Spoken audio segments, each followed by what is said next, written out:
Welcome, everybody, to Who's Your Band? I am Jeffrey Paul. I am joined by Sean Morton. How are you, Sean? Clean shaven, fresh face, half asleep. I'm ready to go. Yeah, baby faced. Yep. I Yeah. just sat in the car for 7 Would you hours. shut up, guy?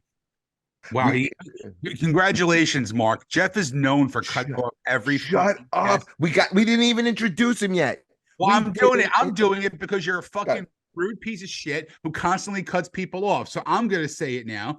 Ladies and gentlemen, it is my distinct honor for the second time on this podcast, not only What is he? great comedian, but he's one of my favorite comics and one of the only people I can actually deal with on a regular basis in comedy, Mr. Mark Riccadonna. What's up, guys? It's up, and he's also Sean blows it. He's also an actor. He's he's he's got a project out now which people should be watching. Beer League 2. He has a movie coming out. I mean, Riccadonna is all over the place. How are you, I'm a Mark? fool. Are you in beer league too? Because you're about 40 pounds away from looking like Artie Lang. That was part of the appeal, I think, to how I got involved. I have the alcohol intake and weight of Artie Lang. He's a, he's a good actor, this Riccadonna. Good actor, good guy, but he's also a very knowledgeable music guy. And what we're doing tonight is what it seems that people like the best on this show, and that is our list when we do these countdowns. And a lot of shows will do top 10. We make it harder. We make it hurt. Okay. And this one had to be a top 5. This was a And hard one. This was a It's hard just really hard. you think? Yes, it was. I had a revelation when I was doing this list. I'm not going to give a Oh, thing, but I have a revelation in the fact that Aerosmith really blew the fuck up from 89 on.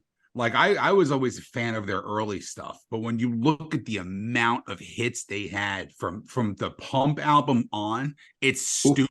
And that's what made picking a five of the top 5 was hard on this one.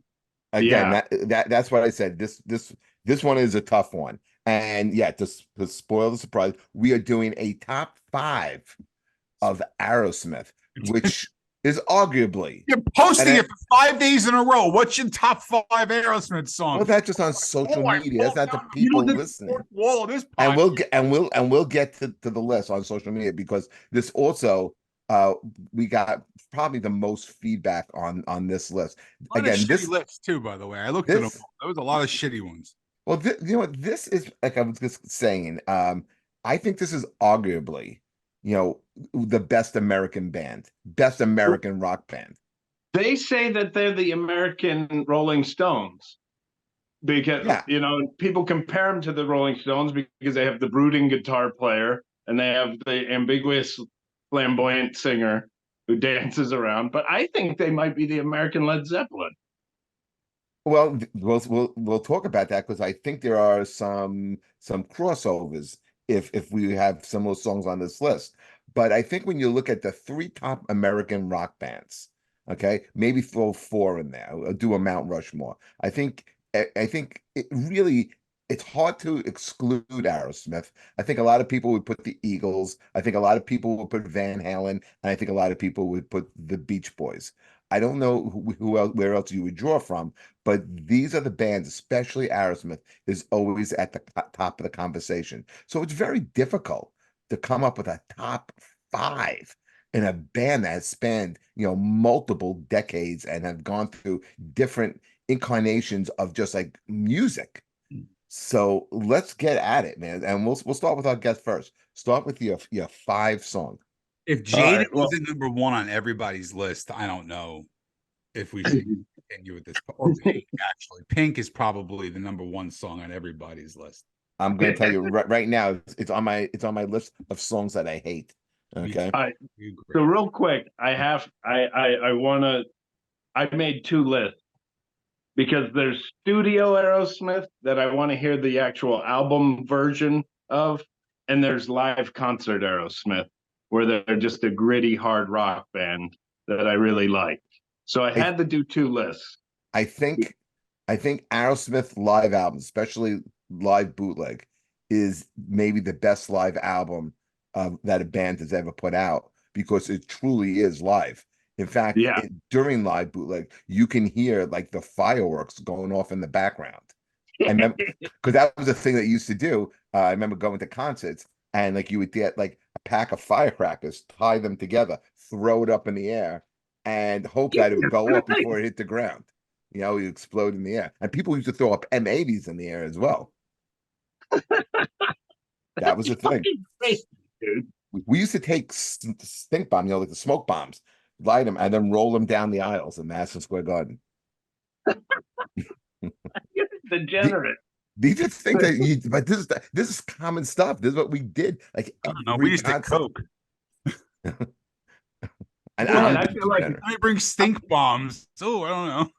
I'm such an underachiever. I just got drunk and went to concerts. I know. Like, what's You didn't wrong bring, with you didn't bring paraphernalia that you had to go into Pennsylvania to buy.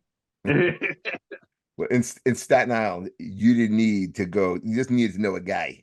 Oh, It yeah. is. You just needed to know a guy. So, Mark, Yeah, the what's guy. your number 5 song? Let's get this Number going. 5, the studio song. Number 5 studio song that I love is "Dude Looks Like a Lady." I know it's cliche, but it's No. fucking good. No, it's not cliche, man. Because let me tell you, that whole friggin' Permanent Vacation record is a solid friggin' record, man. Oh, it's so good. And but then live, I go with "Last Child." Mm. All right, but go back to Dude Looks Like a Lady. Great song. I kept it off of my list, not because I thought it was cliche. It's just because you had to make some hard cuts. Yeah, And so when you're doing elimination, I was trying to find things that kind of stood out and was a little bit different, but that's a great list. That's a great start. Okay, Sean, you're number 5. I did the same thing. I mean, I had it on my prelim list, but then I decided to do something where I'm not repeating the same album twice on the list because I very oh, easily could have. I very because you hate making things easier. You just Yeah, had to. why would I listen. 4 years of a podcast with this asshole. Trust me, I take the hard road every time. Um, no, so I went number 5, and again, like you said, you thought it might be a little cliche, but I went with "Love in an Elevator" off a Pump from 1989. Fantastic song. That's Love a good that song. that's a good one too. I like Good loving it. video too. Yeah, Yeah, oh that is a good one. For me, I'm gonna go a little different here, and I'm gonna go right out the box. I don't know if either one of you guys have this, and I'm gonna go with an album that didn't have Joe Perry on it, off of Ooh. off of Rock and a Hard Place, the album with Jimmy Crespo and Whitford. Brad Whitford left the band as well. The 1982 song I liked, "Lightning Strikes." Um, it's very like early Aerosmith MTV, awful video, bad effects, bad fake lighting, but I love the song. Okay, so for me, I'm gonna go a little bit different here. I don't know if anyone has this on their list. I don't remember seeing it on the list that people gave us, but I'm gonna go "Lightning Strikes." Nice. All right, I know it. Let's do this like as like a snake draft, and I'll go with my number 4 song, and I'll go. I don't know if you guys have this, but I'm gonna go with "Draw the Line." Um, I Ooh. think I think it's a great Aerosmith style song. I like the back and forth between Perry and Brad Whitfield on this, you know, the guitars. It has the Tyler trademark scream. And it also has like when they do it live, they do throw these little snippets of "Whole Lot of Love" in there. So when you said they remind you a little bit of Zeppelin, that's kind of like the crossover, and there are other songs like that, but that's the first one that comes up for me. So for me, my number 4 is "Draw the Line." Sean, number 4 for you. So I had "Back in the Saddle" as number 4, but then I threw it off my list because I realized I had to go a little newer. And this is the newest Aerosmith song that I have on my list. And it's from 1993, which means, which kind of shows you I don't care for much of the stuff after 93. So I picked "Get a Grip," but I picked this song "Crying." Oh, that's a good one. Yeah, that's a very like like almost like And 50s style song, yeah, right? it's an MTV radio friendly hit. Again, Alicia Silverstone and Liv Tyler in a video almost making out. Kind of pops a chub when you're 17. I'll tell you that right now. That's the video when they go into the store and they're taking all the stuff. The guy keeps telling them to take the stuff. Yeah, yeah, Yeah, yeah. that's Was a it great the one. same thing? Yeah, that's a good one. You want the register? Go ahead, take it. Yeah, yeah, Oh my I, God. yeah. And then they So take a yeah. Go ahead, oh, Mark. no, I was going to say that so my studio one was Sweet Emotion. That was my studio song that I thought was good, and then the live that I like hearing live was amazing. Well, Mm. let's talk a little bit about Sweet Emotion. Okay, that's going to make a lot of people's list. Can you hear that song and not think of Dazed and Confused? No, I think of the Starsky and Hutch remake when I hear that. I think when we're off air, when we're talking about movies that we like, that's a comedy that I like. But as a song, um, in Rolling Stone's top 500 songs of all time, that song made the list. It came in at number 416. Um, I think it's like one of those songs that that Perry does. Like, remember in the 70s, the big thing was like the talk box. Yeah. Frampton Wow. did it. Yes. Well, Perry does that in this song as well. At the beginning, like it sounds like it's maracas. That's Yeah. okay. It's not maracas. In the when they were recording that, they couldn't find maracas. Okay, so Steve Perry, not Perry, Tyler, he improvised and used sugar packets to make that sound. That's a true story, and that's what he's doing. He's shaking the sugar packets to The make that year sound. that they made that, I thought you were going to say baggies of cocaine. I wish it was as scandalous, but no, that's what it was. It was the sugar packets. And knowing them now, if they redo it, they do it with Splenda. Well, that's right, because they're all diabetics now. Okay, so we have gone through two rounds. We're up to number three. Mark, give us your number three. You're back to back. Number 3, Studio One, Janie's Got a Gun. I love that song. I absolutely love that one. And then for live, Living on the Edge. Okay, both phenomenal songs. Sean, you're muted again. Stupid. No, I had my thing unplugged. Sorry. Yeah. Yeah, my ears still work. My mic from my work though. Dick. So Jamie's Got a Gun, great song off of Pump. They're probably one of the highest charted songs. Oh yeah. Number 4 on the Billboard charts. They won a Grammy for this song. I don't know if you guys knew that. For best rock performance with a vocal. I love that song. I mean, I think it has a great riff. It has that great rhythmic clapping to it. It's super memorable. And do you know why Steven wrote that song? No, I didn't. So they're in the studio and they just they're trying to come up with songs for the album, and there's a little bit of downtime, and there's an article, there's a Time magazine there, and he starts skimming through it, and the article's about children being attacked by their mothers and fathers, and he just kind of like read it and said, like, I have to sing about this. I have to get this out there. And there was kind of like a controversial line in the song about rape. And for radio airplay, they had to kind of go in and rechange the lyric. There was another one too, and they said when he goes, you take him down easy and put a bullet in his brain. They would say that on MTV, but if it was on the radio, it would say, take him down easy. She lost him in the pouring rain. Yes. That was the remake. Yeah. So stupid. So fucking stupid. You look at what's on radio now, and you go. Yeah, I love Tom Cotter's bit. I don't know if you ever saw it, about how he compares how Baby It's Cold Outside gets banned, and he compares it to the lyrics to Wet Ass Pussy. Yeah. One of the fucking funniest bits I've seen in 20 years. It's absolutely brilliant. It's brilliant. On the opposite side of that, Sean, you're number 3. I heard that little dig. He slipped under the radar with that one. Yeah, number 3 again. So when you had mentioned Dude Looks Like a Lady, I went with the same record, but I went with Ragdoll as number 3. You know what? That's when I Oh, left off, but that's a great song too.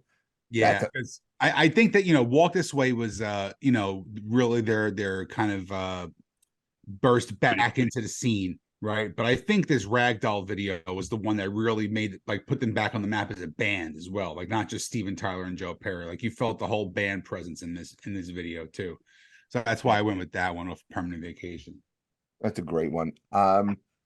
Okay, so number three, and I'm gonna put this. I could put this higher. I'm just excited to put it out there now.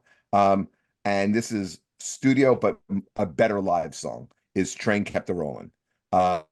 Not something that they wrote themselves, okay, but it's a song that's identified with them.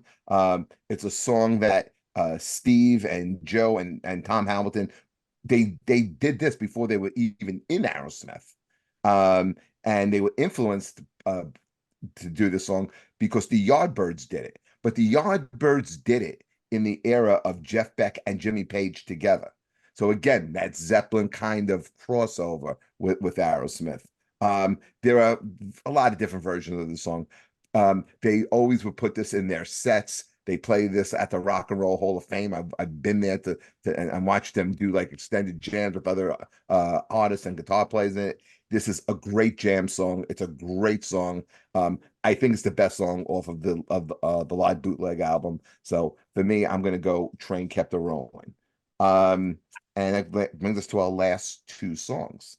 And for me, where do I go with this? Because you guys stole a couple of mine. I will go with probably the first. No, I'm not gonna go with the first song I heard. I'm gonna go with Just say your list the way it was. Who cares if we said it? You no, change because I your don't want to plan. have duplicates because there was so many. I'm gonna go with a song called Same Old Song and Dance. Um, it's a different sound for them, but it keeps that Aerosmith blues feel. I also like that there's not a lot of Aerosmith songs with horns. yeah. And you do have the integration of horns in this one. So again, a little bit different sound. I remember years ago there was a compilation album called California Jam, and it's the first time I really was into Ted Nugent and a couple of other Frank Marino, Mahogany Rush. I remember they really stood out on this, and Aerosmith was on the bill in California Jam. And the big song off of it for me was Same Old Song and Dance. Great live version, great album version. Um, that's my number two song. Sean, your number two. I went with, I mean, it's got to be their most popular song, but I think I put it on the list because, I mean, no matter what, it's still a fucking amazing song. 40, no, 50, literally 50 years later, I went with Dream On. First song I ever That heard. First song I ever heard by them. Really. And that was the hardest one to not put on my list. I went, dude, I fucked around with it too. I was like, and like, I don't know. I try to be as honest as I can with these lists, but like, it may not be my favorite song of theirs by far, but you got to admit, it's probably the one or two best songs they've ever done, you know? That, I think it's their Stairway to Heaven. Yeah, of course. I think it's their Freebird. But let me ask you something. You've heard it a million times. Right. Are you bored of it? Uh, No, no, I'm not. no. I this was also one of the songs that were on the Billboard, not the Billboard, the Rolling Stone 500. It came in at number 172 of top 500 songs of all time. And just to talk about the popularity of the song is over 1 billion streams. Okay. And the funny thing about this, a little side it's note the about this, Matt Rife of music. why is it the Matt Rife of music? Billion views. Uh, Jeff has no idea what that means, okay. but Yeah. Yes, I know. What are you talking about? The Riccadonna? Steven Tyler wrote I this just meant song. because your jokes stuck online. I didn't mean I wasn't making it all. Oh, is that what that means? Yeah, that's all I meant. Yeah, yeah, I didn't get that dig either. Steven wrote this song when he was 14 years old. I didn't know that. Holy Yeah, shit. Yeah. Oh, by the way, Mark, Jeff does all the research. I just smoke pot on yeah. the That's basically what happens. Yeah, Sean, I'm the you on our podcast. Gotcha. Oh, but this is why Oh, we and Richie's to me. Yeah, Richie Okay. and I get drunk and high and this is listen. why we gel, dude. Yeah. Somebody has to bring the content to the show. But yeah, he wrote this when he was 14 years old, had always kind of kept it in his pocket. What I love about this song is the buildup. Oh, it's yeah. And the end never gets old for me. Yeah, it's definitely a big epic tune. And there's an amazing version that this band that I really, really, truly love called Blacktop Mojo. And their singer, they do a cover of Dream On. And let me just tell you, that's one of the hardest songs to cover as a singer. And this guy does it justice. I mean, they're an amazing, just hard rock band, a hard rock American band. And to hear them do this was, I think it was like their biggest hit by far too, which is kind of sad. You know, I hate when a cover of a cover is like a fucking a hit song, you know, but no, it was definitely check it out. Definitely check that version out. You guys will dig And it. shout out to Steven Tyler blowing out voice boxes on untrained singers across the country. I've never even attempted it once. Never attempted. I tried to hit the high note from "I'll Never Let You Go" by Steelheart when I was like in freshman year of high school. Fucking both balls went right back into the stomach. It was like they're never going to do that again. Is there an outstanding version of any Aerosmith cover? Can you guys think of? What do you mean? Like sometimes like bands will cover like I think Garth Brooks does a great cover of Kiss Hard Luck Woman. Oh Okay? yeah, that's a good cover. Right. Have you ever heard of a band do a cover of an Aerosmith song where you're like, hey man, that's really good. That kind of rivals the original. I just fucking said it a minute and a half. Last 5 minutes, Jeff. No, I'm not talking about I'm talking about like a band, you know, something that made it like on the charts or anything like that. Something that was big. Yeah. No, I mean, not that I know of. I mean, because there are like tribute albums and stuff like that, and some of the, but like anything that kind of like maybe charted, something that had any type of commercial success, anything like that. I don't think so. Yeah, I think honestly, I think the biggest cover that I would know is that one I just mentioned was the Blacktop Mojo song. I don't think I know of any other covers for Aerosmith people. I don't think so. Yeah, I've never heard anyone even like attempt to do it. Even when you watch like some of these, I don't watch a lot of it, but sometimes you'll watch The Voice or anything that's a singing competition. You don't really see them try a lot of Aerosmith stuff either. Let's see. Here's a list. Testament covered Draw the Line, which I do remember that now. What else is there? Somebody had to do Same Song and Dance. Garth Brooks covered Fever. That's off of it's off of a later album. Oh, duh! Fucking Guns N' Roses does Mama Kin on the Live Like a Suicide EP. Okay, Oh, that may be the biggest one then. Yeah, that's the biggest of like I'm talking about like a real mainstream band, you know, taking a shot. That's the biggest one, definitely. Yeah, because I'm looking at Same Old Song and Dance. Black and Blue did a cover of that. But I think that's pretty much it. And then REM did Toys in the Attic. I've never heard that. I would love to hear them try, and that's a song I probably should have put on my list because that's a great song. Right? It's funny because it looks like the song that was covered the most of Aerosmith was no, I'm wrong. Never mind. Good job. I read the article wrong. It just kicked in, Mark. It just kicked in. On that note, Mark, give us your number 2 and your number 1. So it's funny that we brought these both up. My number 2 on the live, I was fighting back and forth with Mama Kin and Toys in the Attic.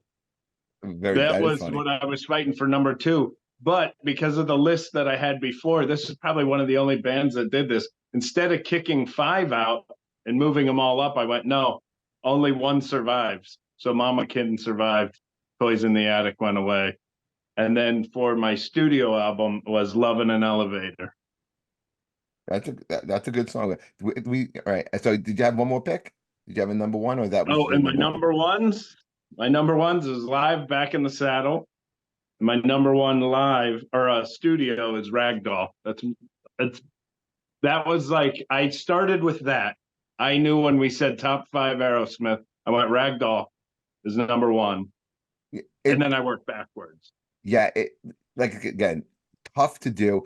It's like we could have said, but you can't do Dream On. Kind of like when we did Queen, I think it would have been kind of like, okay, we There was no Bohemian acknowledge no Rhapsody. Yeah. Bohemian Rhapsody.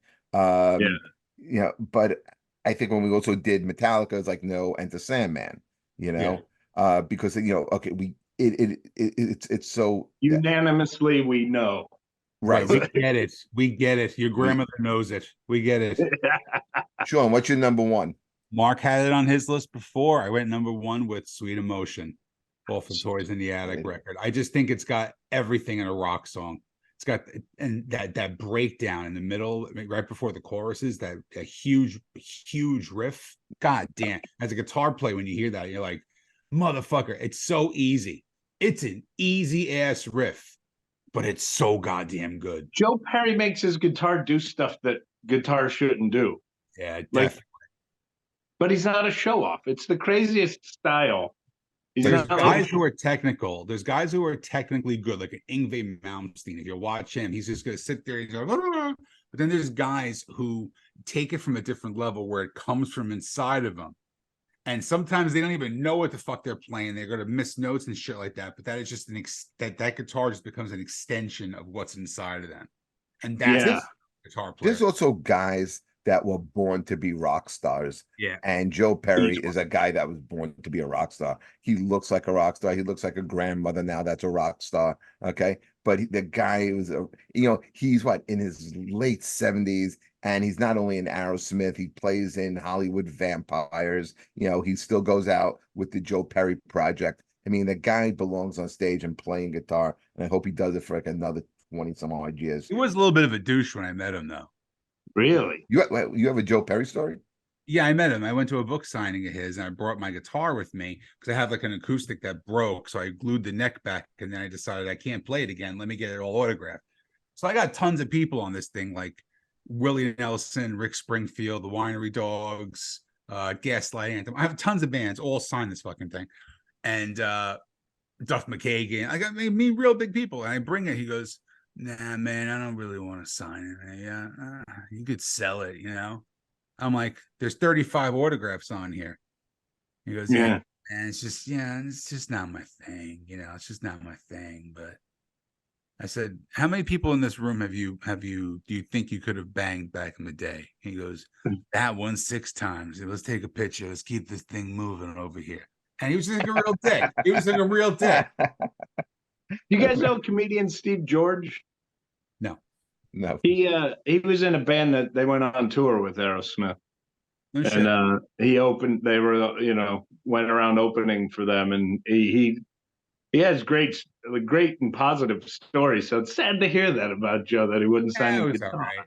But you know what, Mark? And now I like Joe Perry more. God, you guys are Richie and I. No, understand something. When you talk about Mark and Richie, both of you have talent. When you talk about me and Sean, I have talent. Okay. And Sean, I kind of like the great comeback. Anyway, continue. What's your number one there, Dopey? Okay, so I'm gonna put a song that I don't think anyone put on this list, and I'm gonna go with "Living on the Edge," a song that was written not only with Aerosmith but Mark Hudson wrote with them, and this was another Grammy that they wound up getting. Mark did mention it, by the way, on his live list. See, I pay attention. I listen to my guests. I'm not self-absorbed like other people are. Well, I'm listen. I'm doing things here. Things are going on behind the scenes, Sean, that you have no idea what's happening. Oh, okay? Really? Yes. I could also substitute that out and put "What It Takes" on, which I think is which was a song that was like when you started getting to like later Aerosmith, they started bringing in collaborators so they can kind of like be a little bit more in the time. And on this one, they brought in the great Desmond Child, who wrote a lot with Bon Jovi and Kiss. And I think what I like about "What It Takes" is it has that cool country western feel to it. My personal favorite Aerosmith song Is "What It Takes." Yeah, 100%. Okay, so that is our list, and I think we were all over. I was trying not to like step on anyone's toes with that. Let me bring in some of the comments that people. I love when you ask them for your top five, and someone will just give you one song. It's like They're it's like cocksure. yeah, like four more. I don't need five. This is it. Five times. All right, so Tom Borowski, who's a real listener to the show, his top five in order of 1 through 5 is Dream On, Crying, What It Takes. There, we just got finished talking about Living on the Edge, Sweet Emotion. That's a solid list. Good list. That's Right? a killer. Um, There's. Steve Do you Hart have songs that you don't like? that I don't like. I'm going to Yeah. give you this one right here. Steve Hart, who listens to this show, he's a writer, uh, big music guy. His number one song is a song I can't stand. I don't want to miss a thing. It's a good song. It's just the Uh, movie it was attached to. It's kind of a bad song.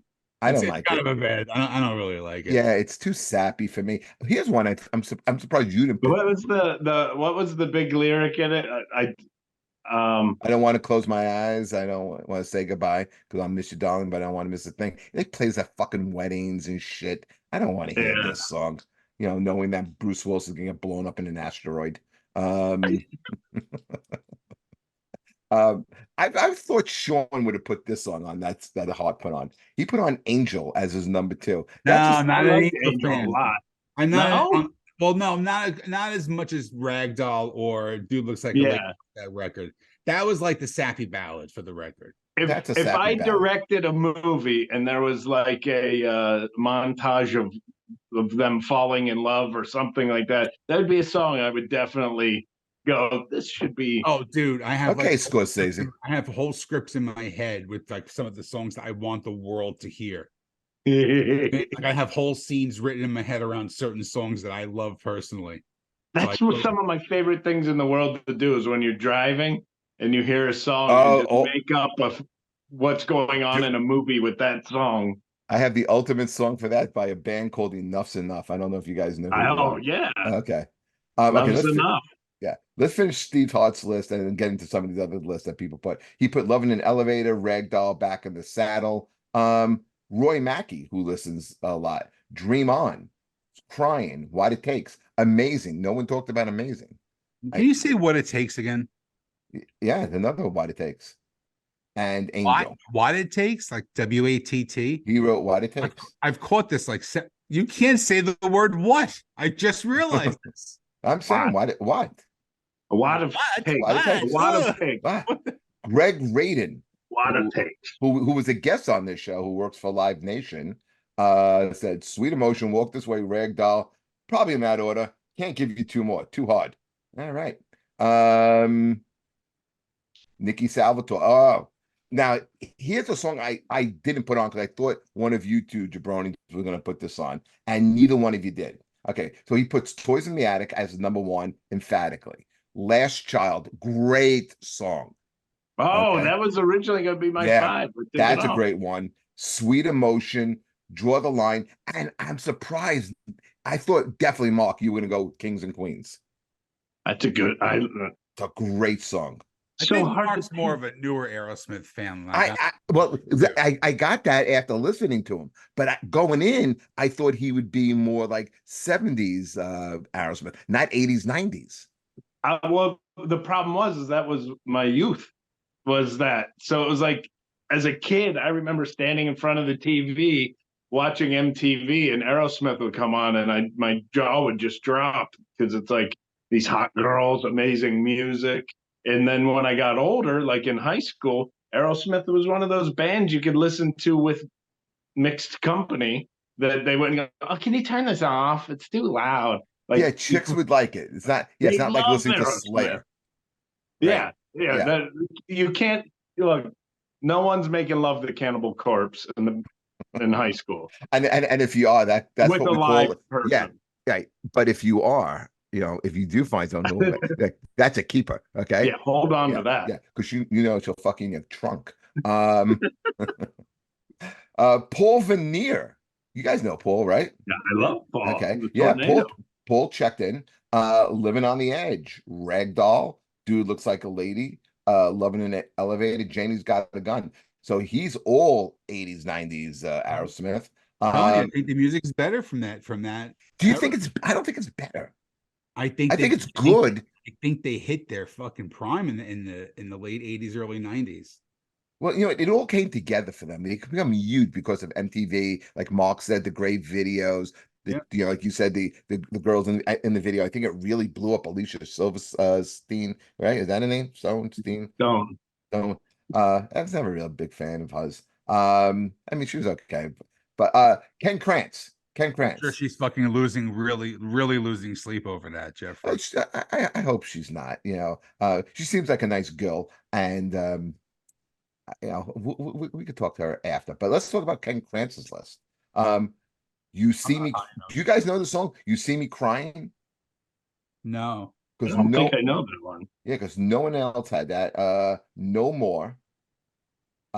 Sweet Emotion, Last Child, Train Kept a Rolling. Ken goes deep though with He stuff. does.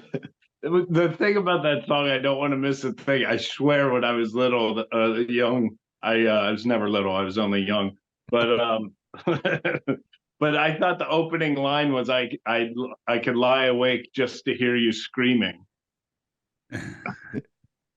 I think they were gonna change the lyrics and put that as one of the Friday the 13th movies. I think they were in talks for that. Tim Grill. You guys know Tim Grill? I know Tim Yeah. Grill, Okay, well, comedian, guitar player. right. So I like when musicians check in on these lists. Let the music do the talking. Not a bad song, actually. Walking the Dog. That's not a bad song either. Sa Ooh, no sa one mentioned that. yeah, Same Old Song and Dance. You See Me Crying, and No Surprise. There's You can another. always tell the fucking musicians when they make the lists. You know what I mean? It's not one song that was ever played on a fucking radio ever. It's great. All right.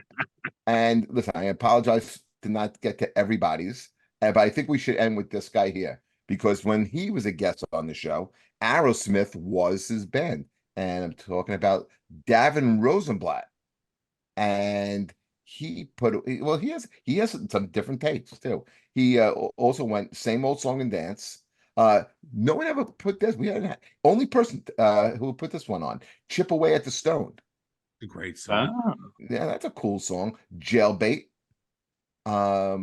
He put What It Takes and Mama Kin.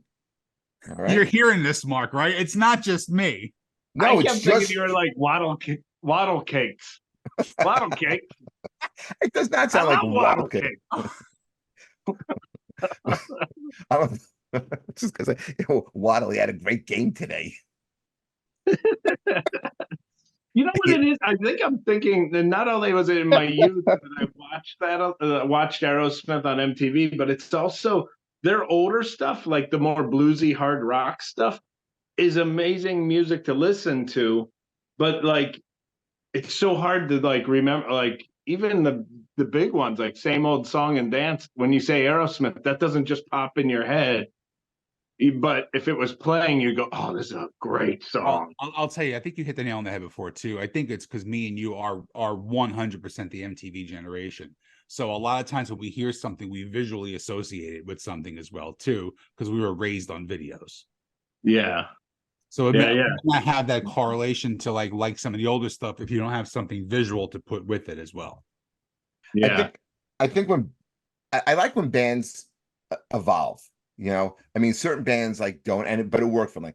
Like AC/DC, Iron Maiden. They're not putting out ballads. They're not doing power love songs. They're just doing like what they do and different versions of it on every. And that's great. Aerosmith is almost like the tale of two different bands. They are much, much different later on after they kind of like go through what they go Sobered through. up. Exactly. And then kind of and get together with different writers and producers. Okay. And they come out with a different, more current radio friendly sound. I think the 70s stuff is of the time and of the era, and it's that hard rock blues sound. I think there are bands today that kind of like follow them. I think two bands that come to mind.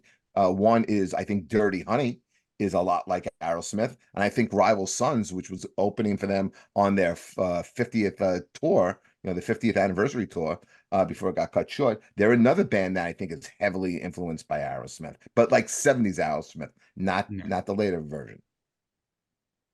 I mean, is there anybody cooler than a very young Steven Tyler and Joe Perry?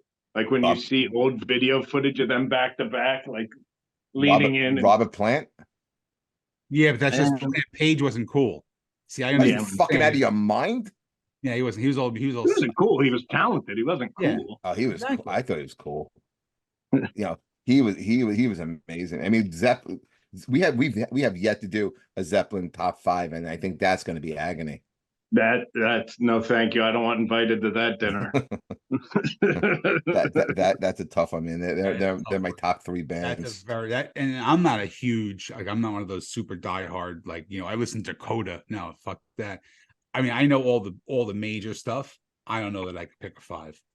I mean, dude, I really, really, I'm 100% honest when I say this. I respect the hell out of you guys because when I listen to you guys go deep with bands and you go like songs that are really great, but like I'm more of like a hits guy. Like it's like the hits are the ones that I remember and I think of. I respect the shit out of the deeper cuts, but sometimes you guys go so obscure and so deep Jeff's that I'm worse like, than I am. Jeff's I worse than like, I yeah. don't Well, even know I that think it has to song, do and with it's a band I love. I think it has to do with eras, though, like where we grew up, Sean, like what you mentioned before. Like you said, you grew up on MTV. I grew up on like we would listen to the albums. Vinyl. Right, Right, exactly. right. But you would listen, and like your MTV was as you would put on the album, you would also now start looking at the liner notes. You would look at whatever attachments came. So I knew not only the lyrics, I knew who played on it, I knew where they recorded it. And like you would listen to this and read as you were listening to the record. And really wasn't a lot of distractions. And so anytime like a new album would come out, man, I'd play it from cover to cover. I mean, I just like listen to it. And if it was a great album, I wouldn't stop listening to it. And then, Yeah. like, I was in high school, I had a drum kit in my room. I would try and play along with it. So, I mean, that was like my entertainment. That's what kept me going. But when it comes to like knowing bands, Dustin Chafin always said that, just get a greatest hits, and Yeah. that'll introduce you to it. And if you like the band, then you can go a little bit and do more of a deep dive into that band, go down Yeah. a band wormhole. Well, there's the people that are super purists. Like you always get asked that question. Like if you could have 5 albums on an island or whatever, you're gonna listen to the rest of your life. What would you pick? I'm always like, well, I just pick greatest hits. Every band's greatest hits, and you can't do that. You have to pick albums, and it's like greatest hits. Yeah, they're right, Mark. Yeah, they're fucking absolutely right. You can't pick a greatest hits. You have to pick your What? 5 records. That's it. Why not? They're records. No. Because you're really not going to be stranded. And the whole point of the exercise is to make that decision on what's a great album. A greatest hits album is a greatest hits album. It's a compilation. Here we go. Guns N' Roses, Appetite for Destruction, Ed Sheeran's Divide, Gaslight Anthems, Handwritten. Then I'm gonna go with wow, I just got really high again.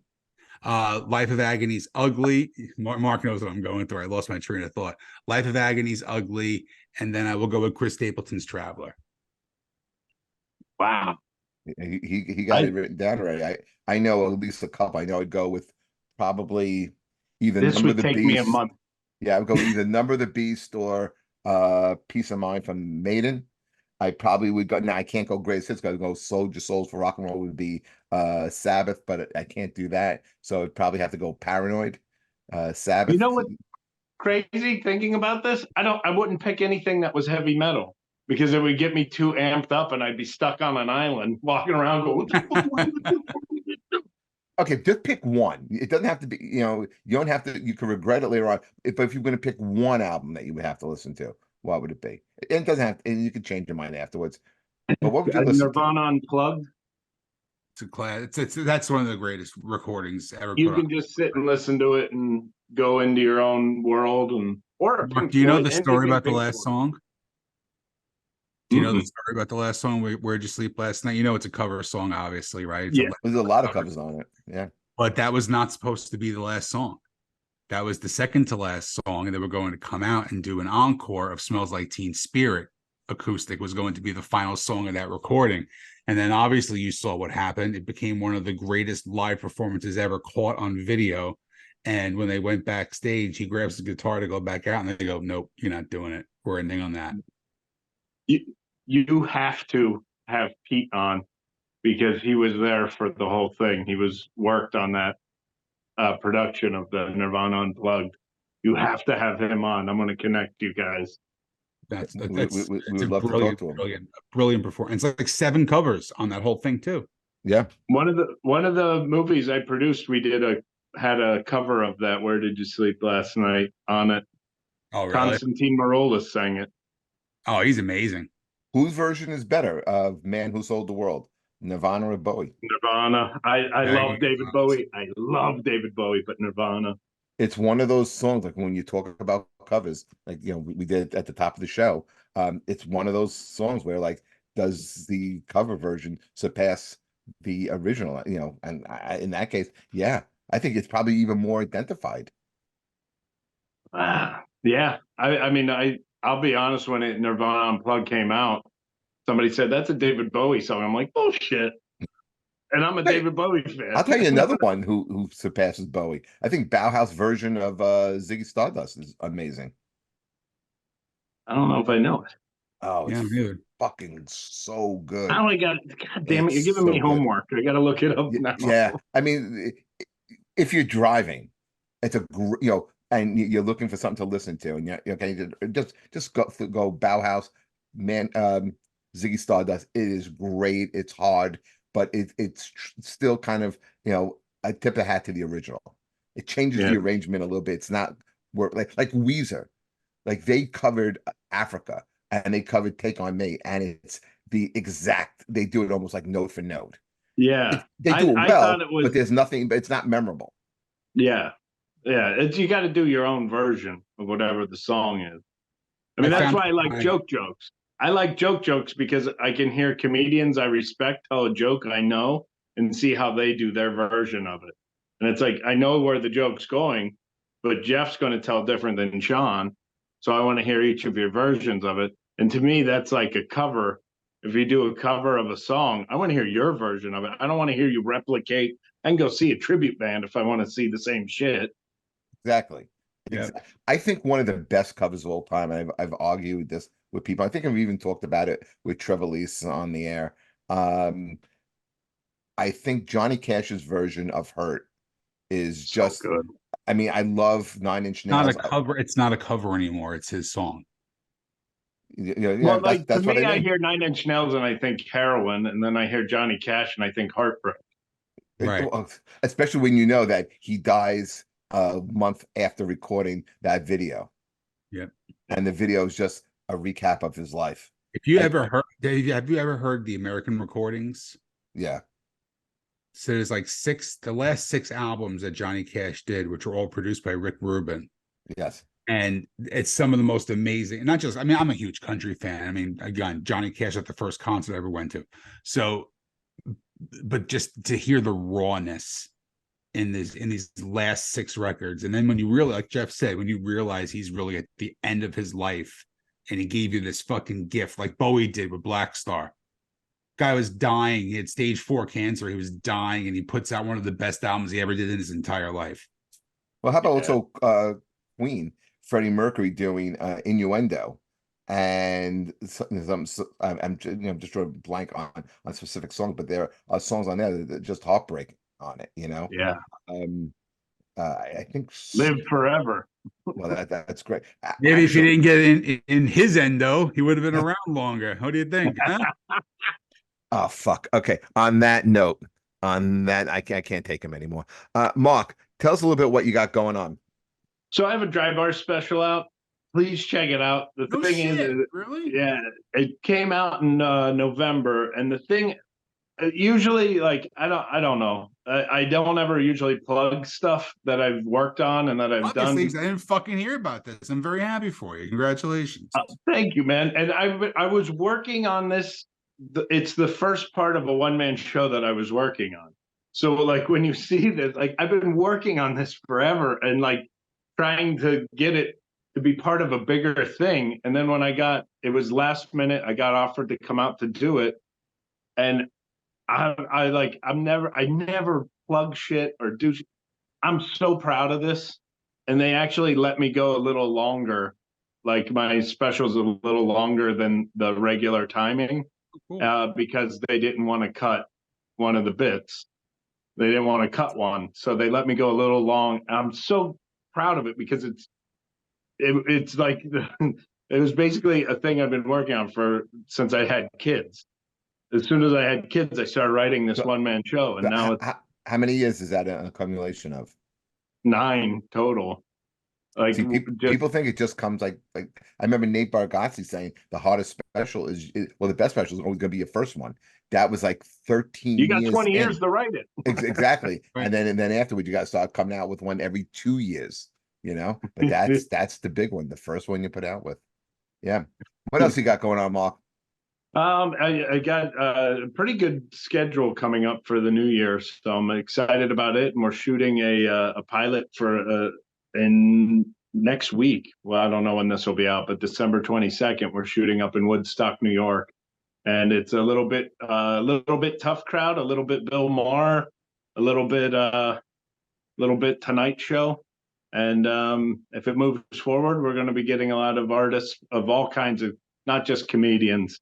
There's going to be musicians, filmmakers, all coming on board and hopefully doing stuff. So, well, let us know about it, and if there's anything we can do to help you promote it, get the word out, we're I happy want you to do guys to that. come on it as soon as we shoot the second one. Oh, we'd love to do it, but we just want to also, get your content out there and let people know what's up, especially anything that's entertaining and it's along the lines of music and comedy. That's what we do here, so we're happy to push that. Thank you. Also on the 22nd on YouTube, our web series is coming out that I helped write, and it's called Checked Out. And what's that about? so it's 2 guys that work at a convenience store. One is the crowd at Jeff's show 3 minutes in. Anyway, so it's 2 guys. One guy. Why do you fucking encourage this hack? Okay, this big. Wait, here, Sean, this is for you. oh, you dick. That's an inside joke. We'll tell you off the air. All right. So basically, the premise of it is 2 guys that work at a convenience store. One guy is extremely woke, and he got wrongfully Me Too'd as a high school teacher, and he needed a job. So his relative got him a job at the convenience store. He's a felon, an ex-felon who's happy to have the job, and the teacher thinks he's too good for the job. And the store's owned by our good friend Jimmy Palumbo. So I love Jimmy Palumbo. Yeah, so that sounds great. What is it called? Checked Out. Out. And where can people find this? You said on YouTube, or it's coming out on December 22nd? December 22nd is the first episode comes out, and then we're going to be dropping them every week. And it's on 624 Productions on YouTube. How long is each episode? They're all like 5 minutes. Yeah, that's what happens a lot. And when we had Sean Connon on, him and his wife were producing like this series, and I think it may have picked up by Amazon Prime. And at first, they were very, very short episodes, like maybe 12 minutes. And then as it was doing better, you would get the budget to do, 17 and then 22, which becomes almost like a half-hour special, show. But that sounds amazing. That sounds really interesting. Check out December 22nd on YouTube. Yeah. I think it dropped at like 7:00. So it drops. Drop it like it's hot. Yeah, listen, you're like, it's going to be a new Mark Riccadonna joint. Is that what the kids are calling it these days? Yeah, and also check out Mark's Dry Bar special. You got a lot coming up. It's good. 2024 is going to be a big year for you. I hope so, because goddamn, the last 5 years has been horrible. No, and Sean's got a big year coming up. He's got a couple of diners that he's going to be doing. So it's going to be. I'll actually be announcing the theater that I'm going to be performing at in Los Angeles on Friday. No. 9th. So basically, what I'm telling you is open wide and fucking suck it, dude. That's what I'm gonna tell Is you. that true? Yes. Ah, that's awesome, man. That's great. Congratulations, man. That's great. That's gonna be a good one. Yes. Yeah. You wanna I guess. fly out to- you want to fly out to open for me? Of course. Shit, I would. Yeah. Can you bring 20, Jeff? Yeah. I guess. People are minutes. Yeah. I'm. We know we can't do minutes, so definitely people. I guess I'll be the one playing like diners and VFWs and It's okay, Jeff. Listen, as long as you have those fucking, that killer instinct, I'm thinking that your next set of headshots. So we've already had the hammer, right? We've had the hammer. Hammer's a classic. Okay. Yeah. And we've had the mustard and the ketchup, right? Which one you gonna pick? I don't know the Well, mustard. here's- Oh, ketchup Mark, I'll one. say that. Oh my Come on, God, Mark. If you're gonna eat, where you going with mustard, ketchup? It's a common problem that a lot of Now, people have. please, You know Mark. what it is? It's relatability. It's relatability. Yeah. So you know more people in the entertainment industry than I do. So when you see the mustard and ketchup picture, if you can please forward it to somebody where they can superimpose two gigantic cocks where the mustard and the ketchup are, because Jeff's holding them like this. So I really want the picture. Like I'm jerking them both off. Like Thursday night, Jeff, is what it looked like. Like Thursday night. I don't get the reference for Thursday night. That's what you did on Thursday night. Oh, is It's that just another night for you. Is that what they did? Full subtlety, Jeff. No, that was a good. No, that was a good joke. That So one let's was think of the good. next. Let's think of the next set of headshots. Now, because Mark's a very creative guy, I was thinking maybe of like you holding a grenade, and when you pull the pin, you do like a Woody face, like that'd be a good. That's not bad. Naughty. That's fucking killer.